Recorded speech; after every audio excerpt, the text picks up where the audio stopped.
Apakah sama orang yang baik imannya dengan orang fasik? Fasik itu bahasa sekarang Islam pencitraan, Islam pura-pura, itu namanya fasik. Allah bertanya, apa man kana mu'minan kaman kana fasikan? Samakah orang beriman dengan fasik? La yasta'un, kata Allah. Ammal ladzina amanu wa amilus solihati falahum jannatul ma'wa. Bagi mereka yang beriman dengan baik, saya kasih ke surga. Surga dunia, surga akhirat. Wa ammal ladzina fataku fama'wahumun nar. Bagi mereka yang pembangkang, fasik, pura-pura beriman, saya kasih kembali ke neraka dunia, nerakanya akhirat. Orang beriman, saya mau tanya, ada enggak di sini yang punya tanah 20 hektar? Coba angkat tangan kalau ada. Ada? Ada di sini yang punya ruko 20 unit? Ada? Ada? Oke, tidak ada. Ada di sini yang punya mobil 10 unit? Mungkin ada.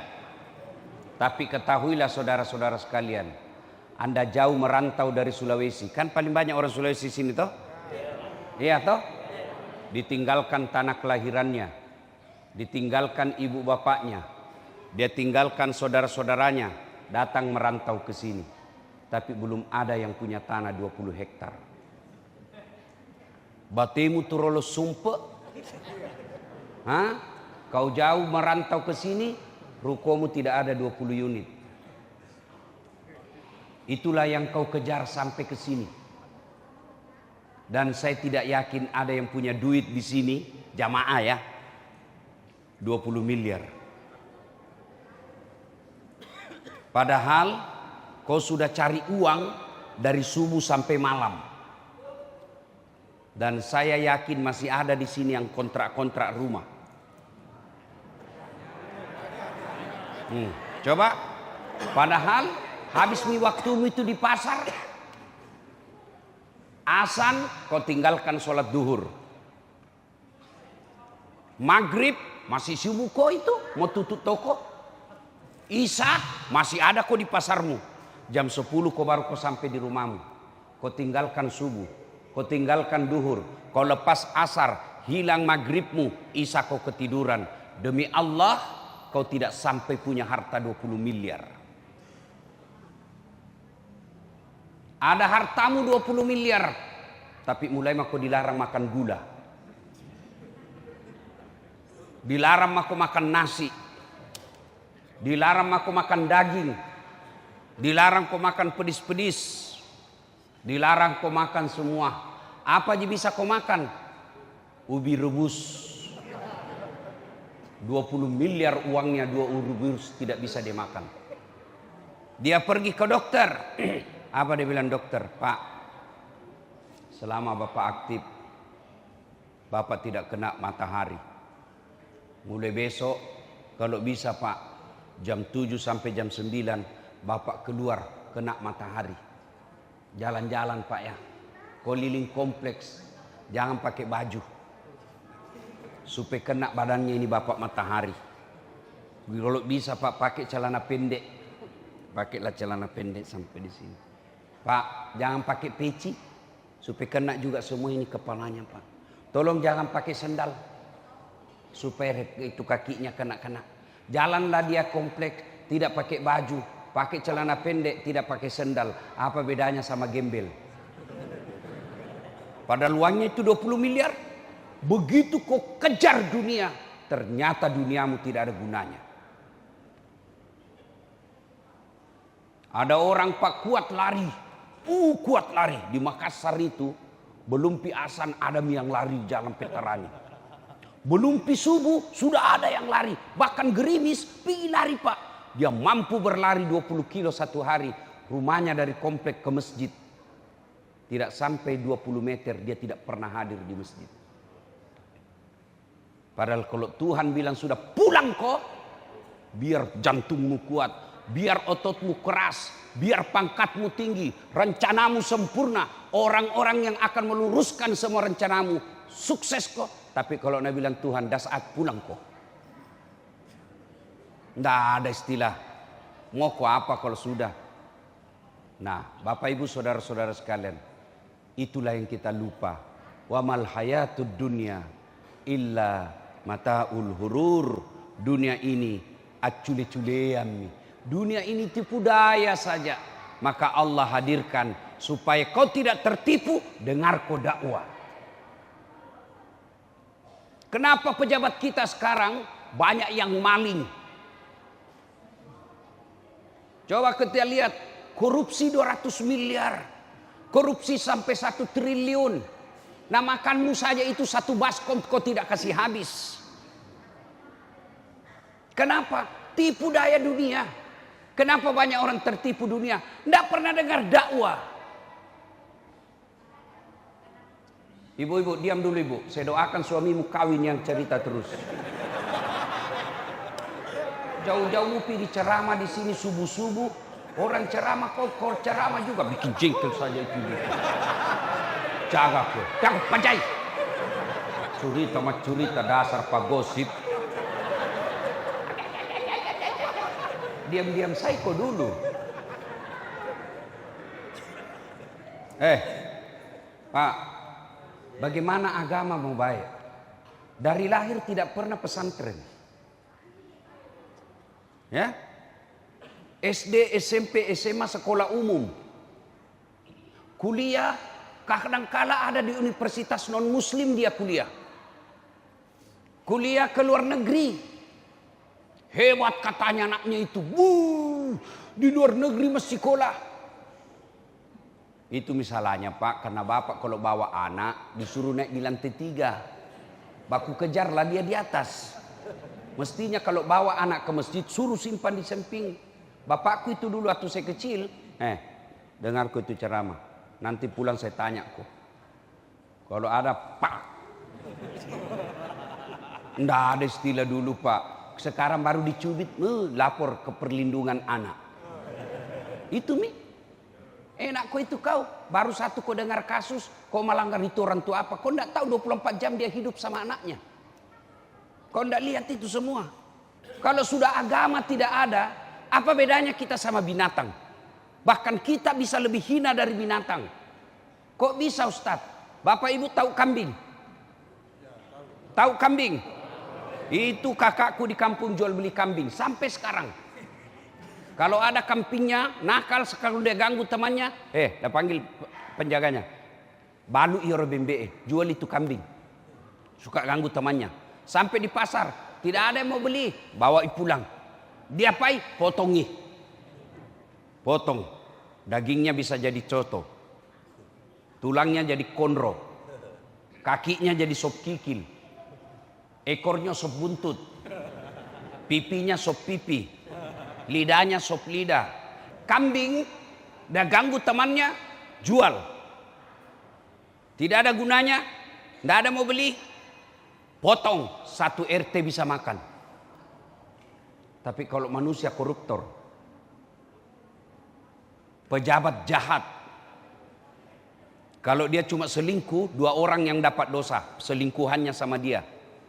Kalau dia tukang judi, dia yang rusak habis bangkrut. Kalau dia narkoba, dia yang hancur dirinya. Tapi kalau pejabat yang jahat, satu negara yang dia rugikan. Dan kalau kau tobat, susah tobatmu. Mau kau tobat apa? Kalau dosa kau kepada Allah, mengakui, menyesal, tidak ulang, ganti kebaikan, dosa apapun pasti Allah ampuni. Tapi kalau pernah kau cabat, pernah kau jadi kepala kecamatan, dan di situ ada orang kau ganggu haknya, kau tinggalkan jabatanmu, kau tidak akan diampuni sebelum kau minta maaf sama orang yang pernah kau sakiti 1 kecamatan. Itu 1 kecamatan. Bagaimana kalau 1 negara? Kau bikin aturan yang membuat 1 negara rugi gara-gara itu. Nah tunggu kau malaikat. Nah bilang kau itu paling jago dulu. Sini mah kau belender kau. Makanya ini penting dengar ceramah. Orang merasa bahagia kalau banyak uangnya. Sudah Pak, sudah. Jangan bikin gerakan lain-lain supaya Bapak tidak diperhatikan. Karena itu kalau orang dengar ceramah ini banyak setan mengganggu. Ya, diam, tunggu dulu sana. Sudah. Ada duduk tenang-tenang ya. Duduk tenang. Sudah. Oke, Bapak Ibu, saudara-saudara sekalian. Ada orang merasa bahagia katanya kalau orang banyak kaya. Oke. Ada orang merasa bahagia katanya hebat kalau banyak uangnya. Oke. Ada orang merasa bahagia dan hebat kalau dia populer. Oke. Saya kasih kok, saya jawab itu 3 orang. Kaya, penguasa, jabatannya tinggi, populer, gagah. Kalau tidak ada iman, tidak ada gunanya. Siapa dia? Fir'aun. Fir'aun kurang apa? Kaya Pak. Sampai detik ini kekayaannya masih dikejar di Mesir. Masih dicari kekayaannya itu Fir'aun. Istananya, dindingnya emas. Fir'aun kaya. Populer. Fir'aun sampai detik ini masih dikenal Pak. Ada namanya dalam Quran. Populer itu Fir'aun Pak. Tingkat elektabilitasnya paling tinggi. Fir'aun.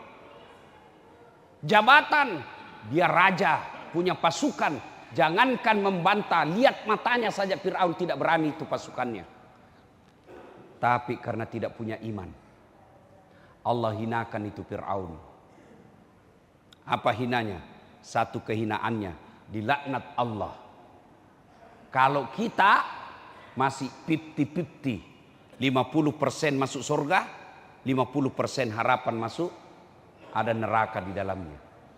Kalau Fir'aun terkenal, kaya, populer, banyak duitnya, penguasa, cakep, ditulis dalam Quran, haram masuk surga itu Fir'aun nanti. Haram sudah ditulis.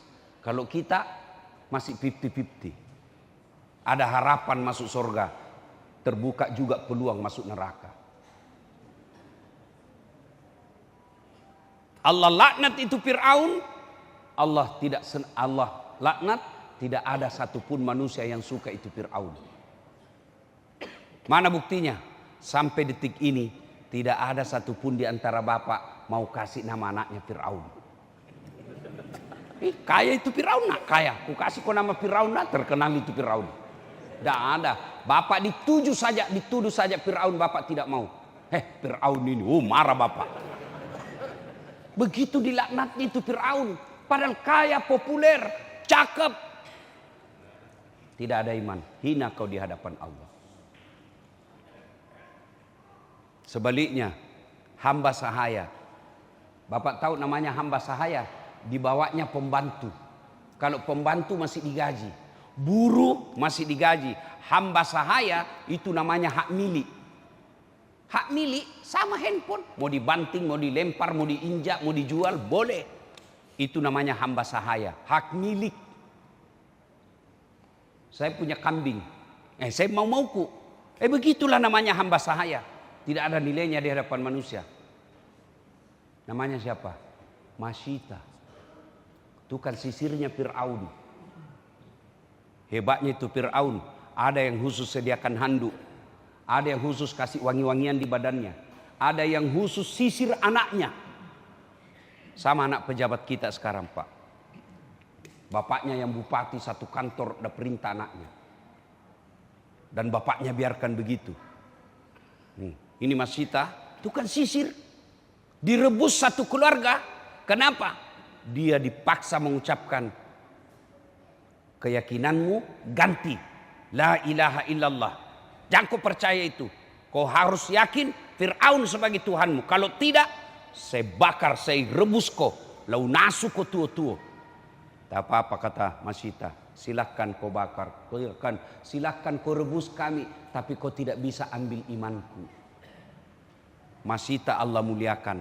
Sampai sekarang berapa banyak manusia namanya Masyita. Maka iman ini penting. Gimana cara memelihara iman? Satu, dengar kau dakwah. Jadi anakmu kalau tidak pernah dengar dakwah, jangan kau harap dia mau baik. Dari mana dia dapat ilmu agama? Itulah yang rusak pejabat kita. Tidak pernah dengar ceramah. Dengar ceramah hari Jumat. Itu pun paling terlambat datang, paling cepat pulang. Assalamualaikum warahmatullahi pulang. Orang khotbah dia WhatsApp. Di mana kau mau dengar agama? Iman aja ini perlu dicas. Temanmu tidak pernah ada nasihat. Namanya staf ahli. Tapi tidak pernah kau nak tegur. Yang ada adalah penjilat. Kulunun. Iya puang. Cocok pak, cocok siap pak. Penjilat semua itu. Itu yang dorong kau supaya kau ditangkap KPK supaya dia ganti kau. Meskipun tidak ada pejabat di sini, tapi itu kami rakut nanti sampai ke seluruh pejabat yang ada di Indonesia. Apa gunanya? Itu semua di sampingmu kalau tidak bisa nasihati. Yang ada siap pak, siap, cocok. Nah barang salah nak kasih bilang kau cocok. Di mana dengar dakwah? Di rumahnya tidak pernah dengar ceramah. Temannya tidak ada yang baik agamanya. Nah hidup ini sementara bos, sementara. Saya tidak pernah pondok pesantren. Saya kenapa bisa jadi ustadz? Dari kecil bapak saya selalu putar ceramah.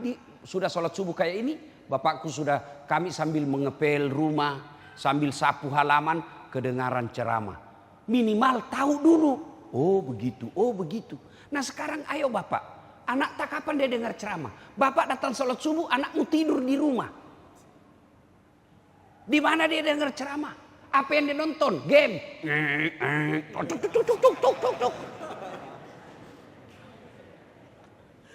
Maka jangan harap ada perbaikan agama. Kalau agamanya tidak baik, bagaimana akhlaknya mau bagus?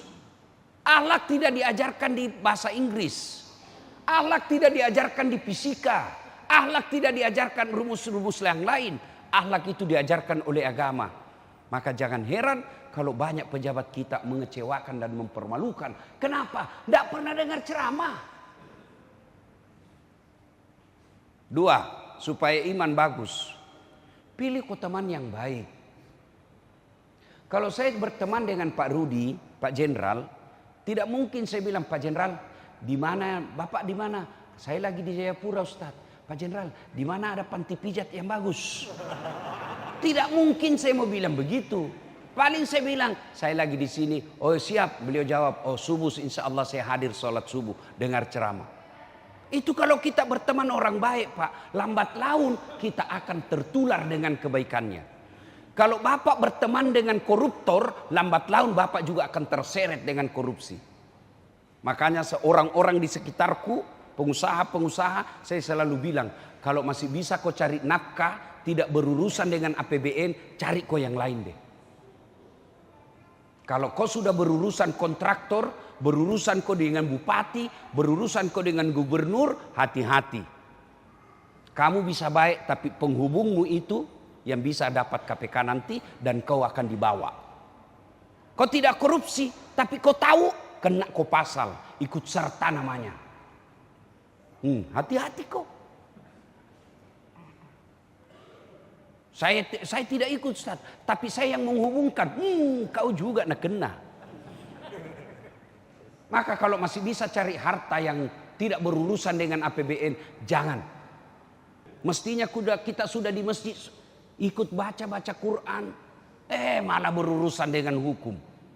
Baik kalau tidak di penjara. Oke, kau tahan dengan penjara, tapi anakmu bagaimana? Harga dirimu bagaimana? Reputasimu yang kau bangun puluhan tahun hancur gara-gara hanya kau korupsi. Makanya Pak, kalau masih bisa cari nafkah, jadi pedagang saja di pasar. Tapi ingat, azan, tinggalkan daganganmu, datang kau di masjid. Kira-kira Pak, kalau 5 waktu kita datang di masjid, tidak pernah kita ganggu orang, tidak pernah kita sakiti orang, tidak ada kita maksiat. Apa alasannya Tuhan tolak doamu? Apa alasannya Tuhan kasih masuk ke neraka? Tidak pernah kau ganggu orang, 5 waktu kau datang ke masjid, kamu dagang jujur, ada uangmu kau sedekahkan, Kamu pergi haji, pulang haji, 2 tahun kemudian kau pergi umroh. Apa alasan Tuhan kasih masuk ke neraka? Ini banyak orang kau rugikan. Pelit. Seke. Kikirigan paku jambatang. Tidak mau bayar zakat. Kumpul. Mati kok. Apa alasannya Tuhan kasih masuk ke surga? Nah, hidup ini pasti berakhir.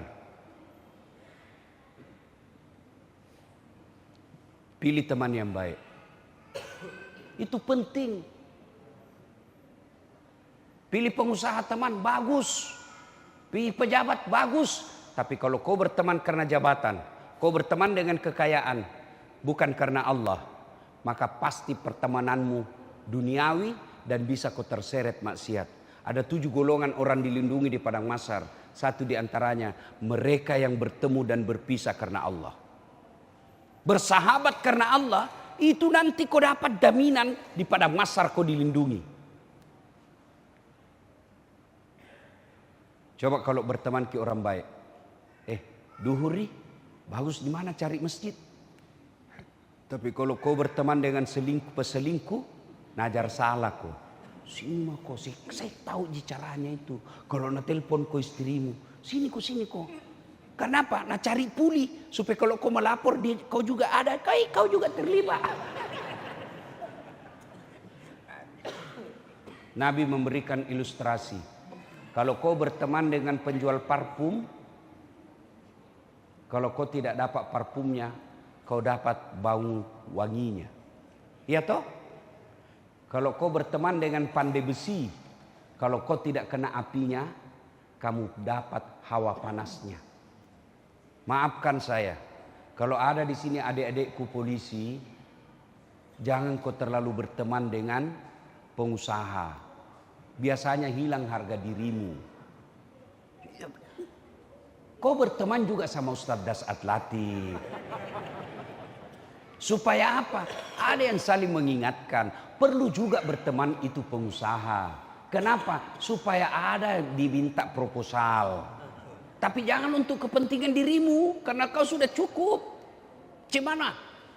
Bos, ada masjid di sana dibangun. Kau banyak dosamu toh? Sudah cuci itu dosamu. Bantu itu masjid. Saya ingatkan dulu kenapa orang masuk surga Pak? Bukan karena tidak ada dosa. Kalau orang masuk surga karena tidak ada dosa, mana ada isinya surga? Mana ada orang tidak ada dosanya di sini? Angkat tanganmu yang tidak ada dosamu. Angkat. Tidak ada kau berani toh? Karena kau yakin banyak dosa. Jangankan kita, Nabi Adam, manusia pertama, Nabi pertama, ada dosanya, makan buah huldi. Nabi Nuh ada dosanya, gagal didik anaknya. Nabi Lut ada dosanya, istrinya pembangkang. Apa? Coba. Nabi Yunus ada dosanya, dia sangka buruk dalam dakwah, dia tinggalkan umatnya. Itu Nabi, apalagi kita yang merantau. Muka-muka penuh dosa kita semua. Ini yang bicara, banyak juga dosaku Pak. Dengar baik-baik. Kenapa paling orang masuk surga Ustaz? Karena lebih banyak kebaikanmu daripada dosamu. Itu yang membuat kau masuk surga. Makanya ada 2 malaikat. Makanya Allah katakan, wala talbisul haqqa bil batil. Allah tidak campur antara yang hak dan batil. Dosamu dosa dicatat sama malaikat sebelah kiri. Amalmu kebaikanmu dicatat sebelah kanan. Tidak dicampur-campur. Untuk apa? Nanti ditimbang. Ditimbang sebelah kanan kebaikan, sebelah kiri dosa. Ternyata hasil timbangan lebih banyak baiknya daripada dosanya. Meskipun selisihnya 0,1% masuk ke surga. Makanya prinsipnya dengar baik-baik. Kalau kau tidak bisa banyak amal, jangan banyak dosa. Kalau banyak dosamu, kamu yakin banyak dosamu, harus kau usaha lebih banyak amalmu. Ini yang jadi masalah, banyak dosa tidak mau beramal. Mau masuk surga, kau kira ada orang dalam?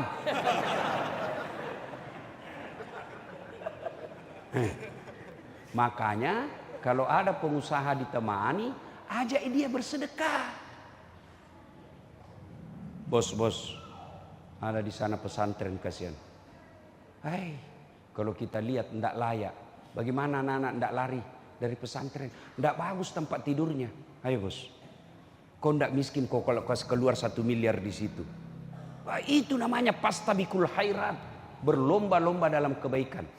Nah Bapak Ibu saudara-saudara sekalian. Berteman dengan orang-orang soleh. Yang ketiga supaya baik ini iman. Yang ketiga adalah kamu harus hindari tempat-tempat maksiat. Iman sedikit. Tapi suka pergi panti pijat. Tenggelam kok. Nah barangkali dipijit ini Ustaz. Betul kok dipijit. Tapi perempuan yang pijit kok. Lain dipijit, lain mengeras.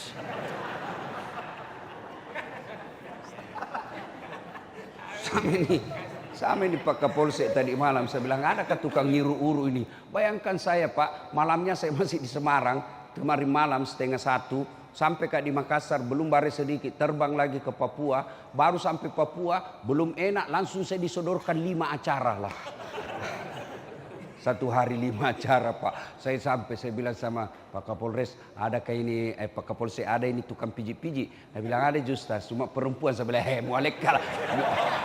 Mualek nggak lasa bos. Penyakit kok kasih saya itu. Saya memang suka juga tapi harus saya lawan. Bohong kalau kita tidak suka Pak. Bohong itu.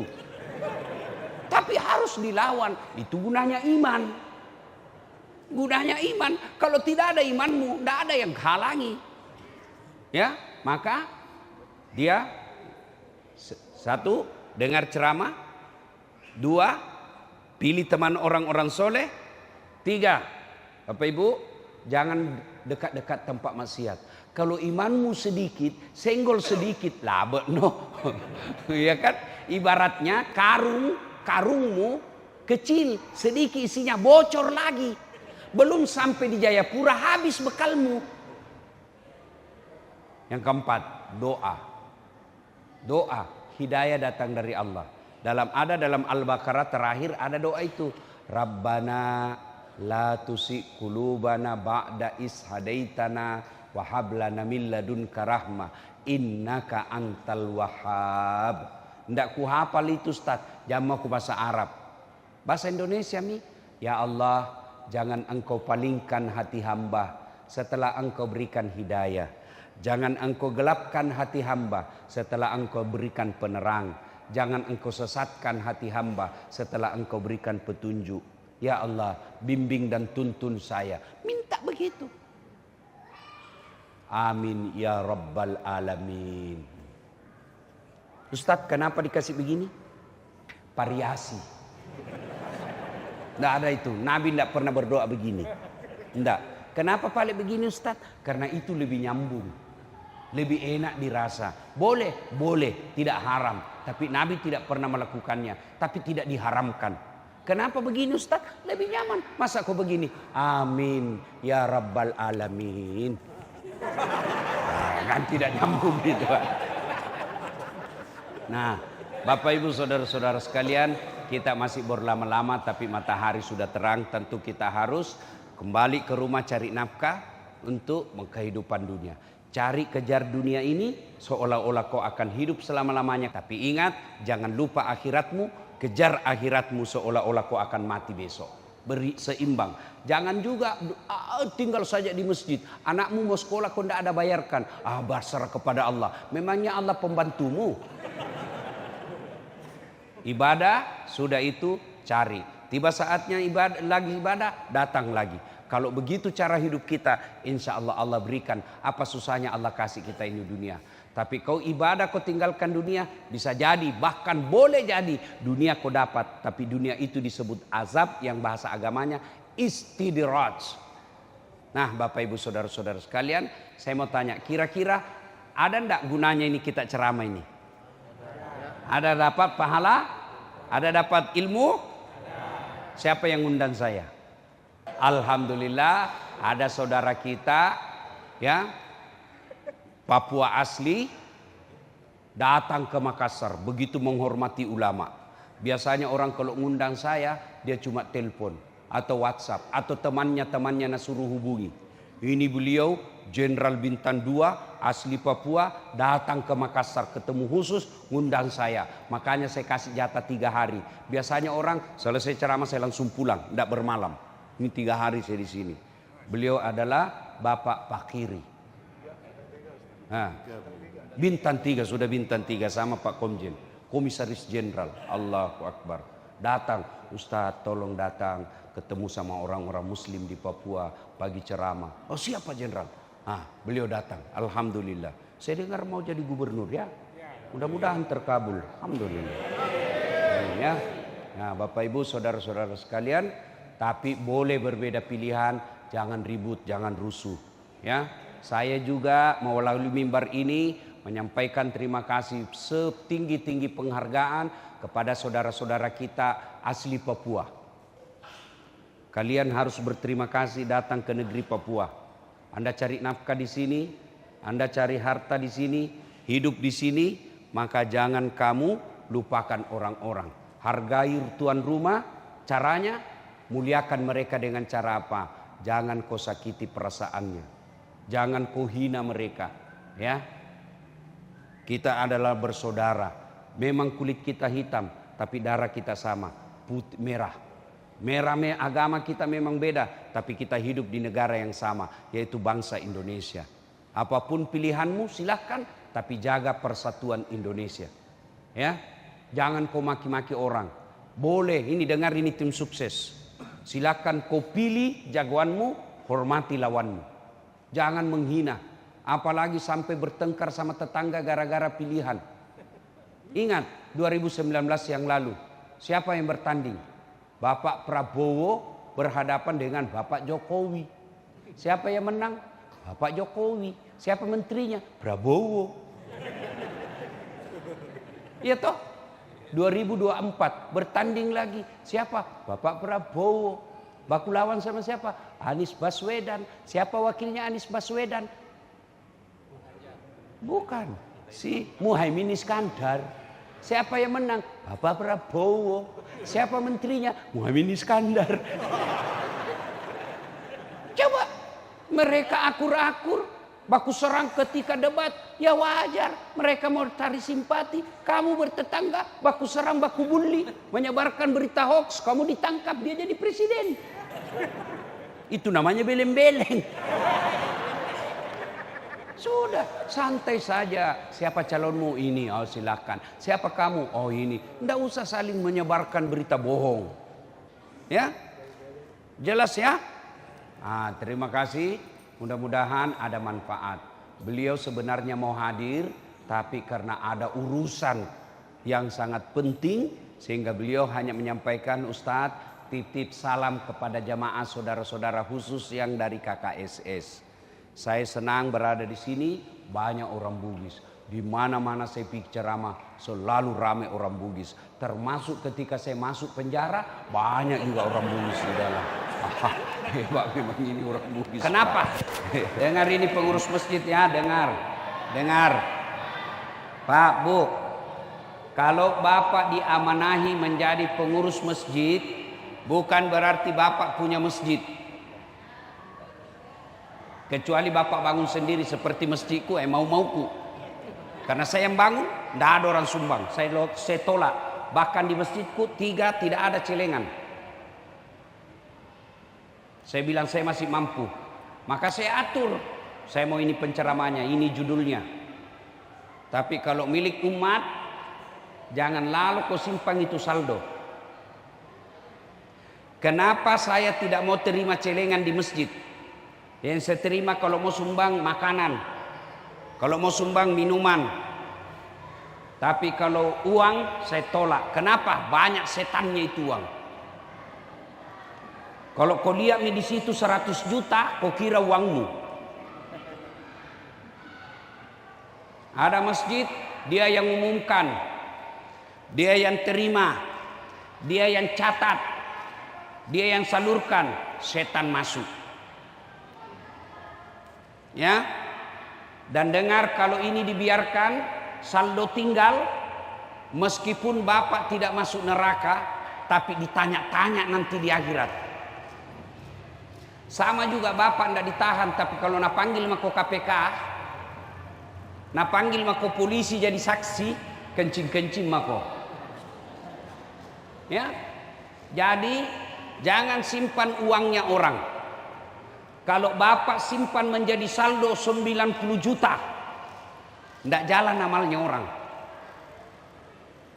Kalau dia jadi keran, selama keran itu dipakai, amalnya orang jalan. Kalau dia jadi maik, selama maik itu dipakai, amalnya orang jalan. Kalau dia menjadi pembersih toilet, selama toilet itu dipakai, jadi amal. Dia jadi sapu, jadi amal. Jadi nasi, jadi amal. Sudah bisa mau dibangun Ustaz, tidak ada lagi. Ada namanya Jumat berkah. Bagaimana caranya? Bapak bikin bubur hari Jumat, kasih makan orang datang berjamaah. Boleh, boleh. Ada anak remaja masjid yatim piatu, mau kuliah tidak ada uangnya, boleh kau pakai uang masjid, kasih kuliah anak yatim piatu. Yang penting umumkan. Jangan simpan saldo kas 100 juta. Begitu kita mau berak, tidak ada airnya. Masih baik kalau kencing Pak, masih bisa didakte. Selesai. Tapi kalau ini yang kuning, masa keluar ki begini? Hati-hati Pak pengurus masjid. Saya kasih tahu ya. Dengar. Kenapa itu orang pergi haji melempar 3 jumroh? Bapak ada yang pernah haji? Ada. Berapa tempat melempar? Berapa Ibu? 1 tempat berapa batu? 7. Berapa hari? 3 hari. Kenapa tidak 21 kali 3? Ya kan? 63 batu. Kenapa tidak 1 hari saja? Allahu Akbar. Kenapa tidak? Kenapa mesti 3 hari? Kenapa mesti 3 setan itu dilempar? Menunjukkan setan itu tidak pernah berhenti goda kok. Begitu datang uang kau terima, nah goda mako. Simpangi. Jangan kau belanja. Jangan kau belanja. Simpangi. Nah curigai korang. Simpangi. Setan itu. Sudah itu saldo 100 juta. Tiba-tiba anakmu mau membayar. Pakai dulu.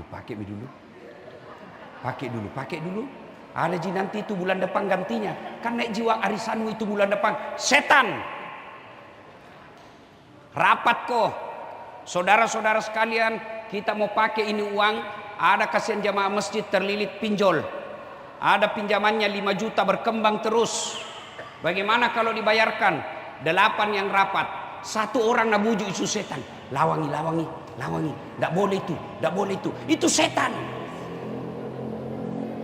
Makanya setiap saya ceramah selalu saya bilang, ya ayyuhalladzina amanu dukhulu fis-silmi kaffatan wa la tattabi'u khutuwatis syaitan innahu lakum adu mubin. Wahai orang-orang yang beriman, masuklah engkau ke dalam Islam secara sempurna dan janganlah engkau ikuti langkah-langkah setan, karena sesungguhnya setan itu musuh yang nyata bagi kalian. Termasuk ketika dengar ceramah ini, setan nagoda ko. Itu pengurus masjid. Nagoda ko apa? Tersinggung ko. Itu setan itu. Kalau bapak bilang, cocok itu nak bilang ustaz. Itu malaikat yang bisik ko. Tapi kalau bilang, sok tahu itu ustaz. Setan itu. Kapan bapak dikasih tahu yang benar bapak tersinggung, setan telah mencekol hatimu. Termasuk setan handphone. Shooting.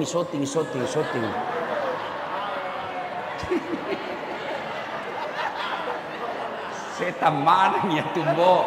Supaya kau tidak dengar ceramah sibuk kau. Nih, Pak, ini masjid tak cantik.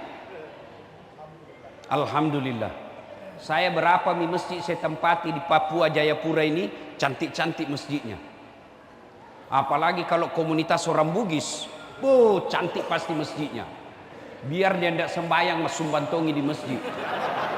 Itu orang Bugis begitu. Mau diumumkan namanya Haji Baco,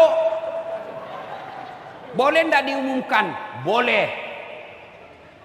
Kenapa diumumkan Ustadz nama? Supaya orang jelas. Satu, panitia tidak bisa main-main. Kalau dibilang saja tanpa nama, tidak ditahu siapa. Akhirnya bisa menghilangkan itu nanti tanpa nama. Tapi kalau ada nama, besok-besok mana namaku? Mana namaku? Ada di situlah baca 2 kali kak menyumbang 1 tahun. Mana? Kalau tanpa nama, bisa nak hapus. 10 tanpa nama, 2 nak kasih hilang. Ya, yang kedua, kenapa boleh diumumkan? Dasat Latif 200.000. Itu saja Dasat Latif, tidak jelas gajinya. 200.000 tawa tiap Jumat. Masa itu besarnya toko semennya, 4 rukonya tidak pernah menyumbang. Itu gunanya supaya motivasi. Jam aku lagi bilang, mau sekali dibilang, disebut namanya, urusannya orang.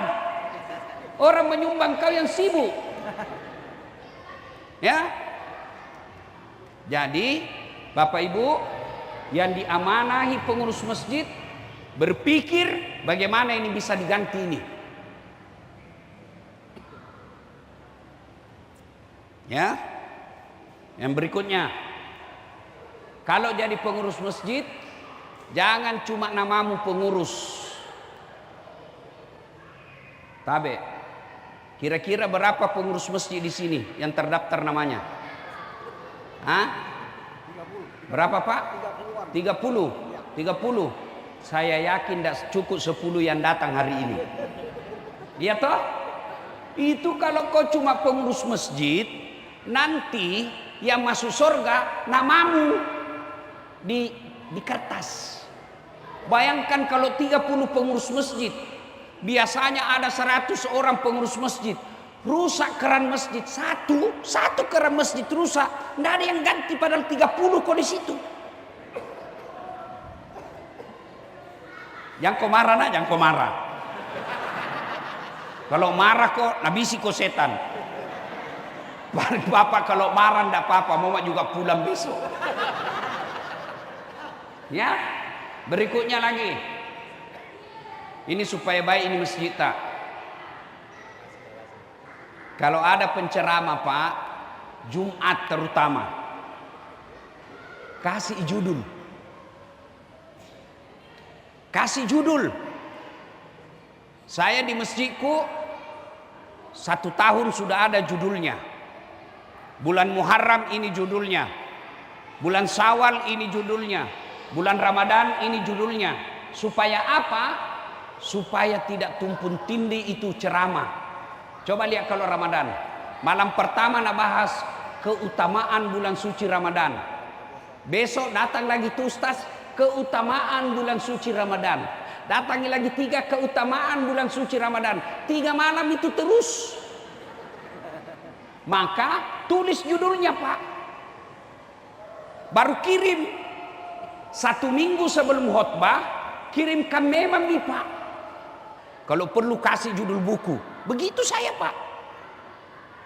Supaya apa? Ada peningkatan masjid. Jangan sampai cantik masjidnya, manajemennya tidak bagus. Nah boleh itu. Perlu Senin Kamis, umumkan hari Jumat mulai besok. Mulai minggu ini kami siapkan buka puasa pada hari Kamis dan Senin. Bagi jamaah yang puasa, silakan lapor, kita buka bareng-bareng di masjid. Itu ada peningkatan. Ternyata cuma 2 yang buka. Jangan ton cuma 2 bungkus kau pesan. Pesan kau 10 karena ada panitia. Ini namanya dimajukan masjid tak. Anak-anak remaja masjid. Nih, saya ini penceramah karena remaja masjid. BKPRMI, tidak pernah ke pesantren. Tapi kasih baku tanding anak pesantren. Banyak anak pesantren, bapaknya dia mau pesantren. Nah kirim, akhirnya anaknya tidak belajar sekolah dengan baik. Saya karena mau belajar agama meskipun tidak di pesantren. Di mana saya belajar? Di masjid. Maka bapak-bapak kumpul itu anak-anak yang besar. Kasih baju seragam. Seragam remaja masjid. Nama ini masjid. Kalau ada kegiatan, jangan ini yang tua-tua yang muka sakaratil maut urus terus. Iya toh, melok mat terus. Pensiun dong bos. Kasih lagi anak muda untuk generasi penerus. Kita orang tua tinggal menjadi pembina dan pengontrol. Itu anak-anak dia yang MC. Itu di masjidku Pak, anak SD SMP MC. Kalau SMA pandemi ceramah, dia dulu ceramah baru ustaz utama. Itu namanya kaderisasi. Kasih baju seragam. Masa ibu majelis taklim ada seragamnya? Nah dia ada suaminya. Masa ada remaja masjid yang belum ada istrinya ndak ada baju seragamnya? Anak muda saja mau, bapak-bapak saja mau cantik-cantik, masa remaja masjid ndak? Kasih baju seragam. Sudah itu kalau hari Jumat panggil mereka. Ayo dek, Jumat berkah. Makan sama-sama, tapi kasih bersihko dulu masjid. Itu caranya, bukan bersihnya, tapi diajar anak-anak cinta ke masjid. Nah, datang dia. Ini tidak, datang anak-anak, ndak kau kasih kesempatan jangan gitu anak-anak. Siapa ganti nanti kau dong? Itu namanya manajemen masjid. Yang asan, jangan ki marah Pak ya, jangan ki marah. Jangan lagi yang orang tua kasihan. Kau siksa mereka cari napas. Hai. Tapi tadi bagus. Tapi itu yang sudah tua-tua. Bagaimana orang tua tidak dia yang asan, tidak ada yang lain. Bagaimana tidak ada yang lain? Kau tidak ajak anak remaja. Coba bede. Muharram ini, akhir Ramadan, akhir Muharram. Masih ada 10 hari. Bikin lomba azan di sekitar masjid. Yang menang gaji maka suruh azan 5 kali sehari semalam. Gaji itu 1 juta 1 minggu, 1 bulan. Mau itu azan Pak. Dan uang tidak habis kalau 1 juta. Kau kasih itu ya mak barakah. Kasih gaji anak-anak yang yatim piatu. Ada kasihan anak remaja masjid yatim. Sudah saya kasih kerja kau di masjid. Bersihkan kau toilet. Itu namanya pembinaan. Nah Bapak Ibu saudara-saudara sekalian, azan. Apalagi karpetnya bagus nih. Ada tuh gitu karpet Pak. Begitu mau sujud banyak semut. Mana di tempat ini? Itu mak bau semelah. Tidak, Ibu. Ya, maafkan saya. Maafkan saya. Kalau tersinggung ki berhenti bisik ki setan. Nah, apalagi imam. Alhamdulillah imam tadi bagus, suara anak muda. Cuma kalau jadi imam Pak jangan pakai masker. Buka. Ya? Tapi bagus ada imam cadangan. Karena siapa tahu besok-besok sakit. Caranya mungkin hari ini imam utama maghrib. Isya kasih yang anak muda di kader. Itu namanya kaderisasi. Imam terlambat. Nah, harus ada supaya enggak ditahu namanya ajal. Jangan kita takut Pak ya, jangan kita takut. Nah, pasti mati Pak. Orang kaya mati, orang miskin mati. Ustaz di belakang sedikit. Kalau saya duluan Bu, siapa ceramah. Jadi ibu mau duluan supaya saya tak sia. Kalau saya duluan, siapa tak sia iki. Nah, imam ini beliau paling lama. Mesti ada kader. Tetap beliau imam utama. Sama Masjidil Haram, Masjid Nabawi. Tetap Abdurrahman As-Sudais imam utama. Tapi ada imam 5 yang lain. Siapa tahu beliau keluar daerah. Dapat imam yang baru belajar. Anggan aku salah sambung. Waktu ini baku sambung walasri. Tuh, atau al-kafirun. Nah turungi sipu sepak. Wala antum abiduna ma a'budu wala ana abidum ma abadtum wala antum abiduna ma a'bud wala ana abidum ma abadtum wala antum. Gitu. Ya siapa tahu kita doakan beliau umur panjang, sehat walafiat. Siapa tahu tiba-tiba ada keluarga pengantin di Sulawesi, siapa yang ganti? Maka ada namanya imam cadangan. Itu anak muda yang baik suaranya, bagus hafalannya. Tapi kalau jadi imam, tidak juga dianjurkan yang susah. Itu bagus Nabi dianjurkan baca surah juz 30. Kalau juz 30 kita hafal ikut ki. Begitu imam baca Qul huwallahu ahad, anak-anak Qul huwallahu ahad, Allahu samad. Kenapa? Nah hafal ki. Salah Pak Imam, ada yang bisa bantu. Iya toh? Coba kalau imam saja hafal nih. Allahu Akbar. Al-Fatihah bagus. Tiba-tiba nak baca surat panjang hanya dia yang hafal. Nah kena cicak telingana.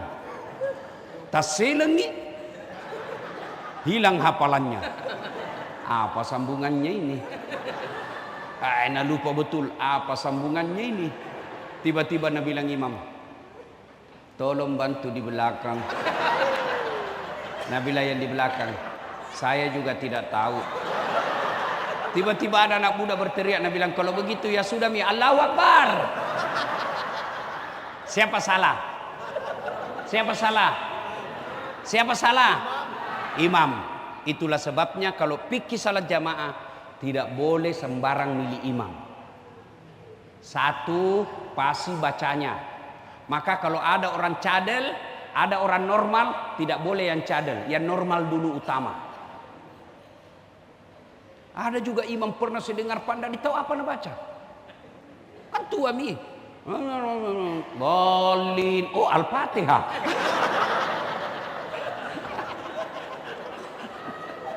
Itu. Yang kedua, dua orang sama-sama fase bahasanya. Kita lihat mana yang paling tinggi ilmunya. Dilihat. Satu dari SMA, lulusan SMA, satu dari Mesir, diutamakan yang dari Mesir. Sama-sama dari Mesir, dipilih lagi siapa yang paling tua di antara mereka. Sama-sama paling tua, dipilih lagi. Ini menurut fikih, pilih lagi siapa yang paling lama tinggal di situ kampung. Itu begitu caranya. Kalau makmum terserah. Mau yang bodoh sampai yang pintar boleh jadi makmum. Mau yang waras sampai yang gila boleh jadi makmum. Kau sujud boleh jadi makmum itu. Tapi imam hati-hati. Kenapa? Karena kalau salah imam bubar ini jamaah. Ibu bapak saudara-saudara sekalian, ini saja tausiah saya. Mudah-mudahan ada manfaat. Sekali lagi jangan ki marah jangan ki marah. Jangan ki tersinggung. Kalau tersinggung ki setan. Ya. Ingat apa kata Allah? Apa man kana mu'minan kaman kana fasikan. Makutane pun Allah Ta'ala. Pada garo tombo kesingi tepuk na tomo napi. Apakah sama orang yang baik imannya dengan orang fasik? Fasik itu bahasa sekarang Islam pencitraan. Islam pura-pura, itu namanya fasik. Allah bertanya, Apa man kana mu'minan kaman kana fasikan? Samakah orang beriman dengan fasik? La yasta'un, kata Allah. Ammal ladzina amanu wa amilus solihati falahum jannatul ma'wa. Bagi mereka yang beriman dengan baik, saya kasih ke surga. Surga dunia, surga akhirat. Wa ammal ladzina fataku fama'wahumun nar. Bagi mereka yang pembangkang, fasik, pura-pura beriman, saya kasih kembali ke neraka dunia, nerakanya akhirat. Orang beriman, innamal mu'minuna alladzina idza dzukirallah wajilat qulubuhum wa idza tuliyat alaihim ayatuhum sadathum imana wa ala rabbihim yatawakkalun. Orang yang baik imannya disindiri, jangan kau urus uangmu, jangan kau salah-salahkan itu pengurus mesti uang. Dia bilang cocok, mulai besok saya perbaiki diri. Itu orang beriman. Khatamallahu ala qulubihim. Kalau orang yang tidak baik hatinya, mati hatinya, kau sampaikan ayat Allah atau tidak, la yasta'un, mereka tidak akan beriman. Bahkan kalau pulang, apa Nabi bilang? Siapa panggil itu tadi dasar? Jangan kau lagi panggil itu. Tidak enak, ampak nak bahas saya terus nak kena. Terima kasih saudara-saudara sekalian, bapak-bapakku yang saya muliakan. Mudah-mudahan ada manfaat.